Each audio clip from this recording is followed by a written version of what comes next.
গর্ভাবস্থায় কি লাউ শাক খাওয়া যাবে? গর্ভাবস্থায় লাউ শাক খাওয়া শুধু নিরাপদই নয়, বরং এটি মা ও শিশু উভয়ের জন্যই অত্যন্ত উপকারী।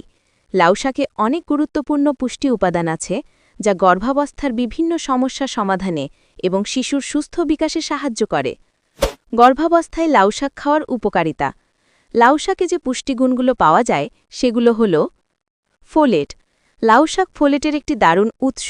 এই পুষ্টি উপাদানটি শিশুর মস্তিষ্ক ও মেরুদণ্ডের জন্মগত ত্রুটি বা নিউরাল টিউব ডিফেক্টস প্রতিরোধে অত্যন্ত গুরুত্বপূর্ণ। গর্ভাবস্থার প্রথম দিকে যখন শিশুর স্নায়ুতন্ত্র গঠিত হয়, তখন এটি বিশেষভাবে জরুরি। আয়রন। গর্ভাবস্থায় রক্তশূন্যতা একটি সাধারণ সমস্যা। লাউ শাকে থাকা আয়রন হিমোগ্লোবিন উৎপাদনে সাহায্য করে এবং রক্তশূন্যতা প্রতিরোধ করে। এটি মা ও শিশু উভয়ের জন্যই পর্যাপ্ত অক্সিজেন সরবরাহ নিশ্চিত করে। ভিটামিন ও মিনারেল। লাউ শাকে vitamin C, vitamin A, calcium ও ফসফরাসের মতো পুষ্টি উপাদান থাকে। ভিটামিন সি রোগ প্রতিরোধ ক্ষমতা বাড়াতে সাহায্য করে, আর ক্যালসিয়াম ও ফসফরাস শিশুর হাড়ের গঠনে গুরুত্বপূর্ণ ভূমিকা রাখে। ফাইবার বা আঁশ।